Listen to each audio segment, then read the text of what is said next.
I can just imagine the disciples when Jesus says to them, I still have many things to say to you, but you cannot bear them now, thinking, how bad is it going to get? I mean, you have told us that you are going to be crucified. You have told us that you are going to be denounced by one of us. You have told us that we are going to be scattered around. So what is it that you can possibly be hiding from us that is worse than what we have already heard?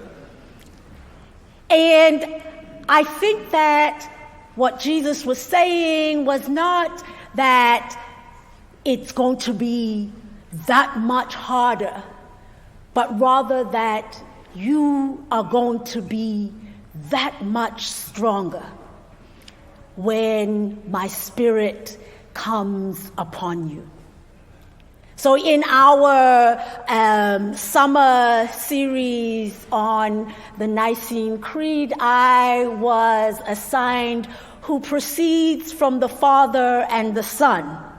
And I told Karen, I said, I've known that Simon doesn't like me for a long time, because I keep getting these weird assignments. Who proceeds from the Father and the Son? Really? That's what you want me to talk about? And then I was like, oh, but that's okay, because really proceeds is like begotten. So when they have heard the Jesus begotten, not made, then when I preach, I can simply say, go back to that sermon about begotten, not made, and just put Spirit instead of Jesus, and you've got it. But of course, Simon had to prove to me that he really, really did not like me, because he moved that part that comes before my part in the creed, we will see later, and put that, because we had Pentecost and Trinity Sunday, said we needed to do the Spirit stuff first, and then we will do the Jesus begotten after. Thank you, Simon. And I thought about spending this whole sermon talking about the controversy or the split that is the part of that sentence that says, and the Son, what is called the filioque. And I'm doing my Latin from Ravensbourne School for Girls. So if it doesn't sound like your Latin, you can take it up with Ms. Curry, my Latin teacher. And the idea that has, in fact, one of the things that has separated the Western from the Eastern Church. For the Eastern Church says, who proceeds from the Father. And we say, who proceeds from the Father and the Son. And I know it sounds like a really small thing, but you know how we as the church can take small things and make them humongous things that determine who we are and how we worship. But as I thought about you spending my time talking about that division, I realized that that's not what I want to talk about. I could play up the division and do all the philosophical discussions about why filioque and why not, but I came to realize that that's not what I believe. That is not the importance for me. And I remember in our Lenten series, I said, I recognize that I am an African Christian. And the way that my Christianity, I experience it, has a lot to do with my Africanness. So for me, that the Spirit proceeds from the Father and the Son is worshipful, is glorious. We know that the Spirit of God moved across the water when there was chaos at the beginning. We know that the Spirit of God came upon prophets and seers. We know that Jesus promised the Spirit to the disciples, and that last week we celebrated that indwelling of the Spirit on the disciples, a Spirit that made them able to bear what they thought they could not bear, a Spirit that got them out of that locked upper room into the market square, a Spirit that enlivens, that emboldens, that encourages our faith.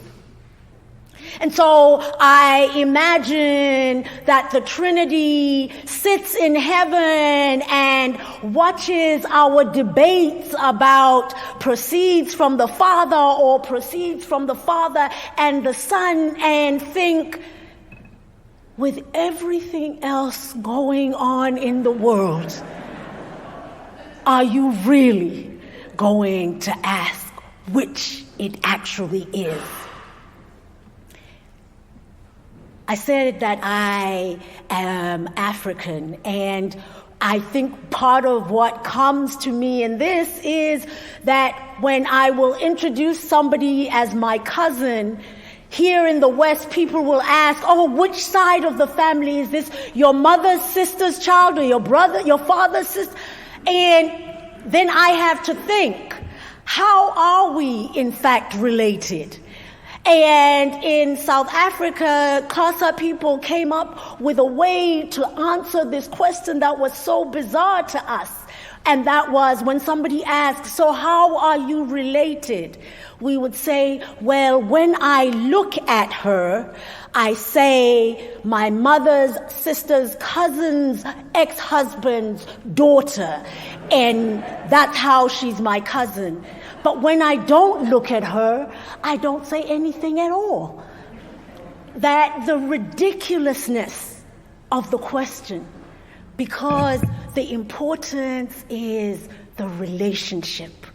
The importance is the knowledge that we care and love one another. And it is that which is important in our creed and in our readings, that God so loved us, that God came to earth in the person of Jesus Christ. And God so loved us that when Jesus returned to heaven, God poured God's Spirit of power, of faith, of hope into us, so that we now, today, can be those who boldly go in the marketplace and tell of God's love.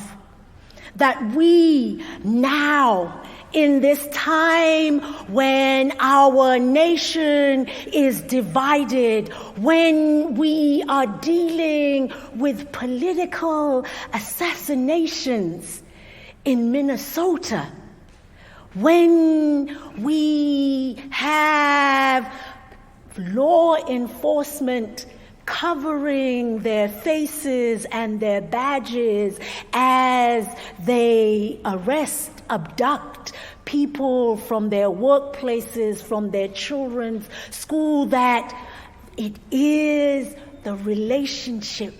It is the power of the Spirit that was poured on the disciples that continues to be poured on us, so that we will have the courage to speak words of hope, of healing, and of love to a world so in turmoil and chaos.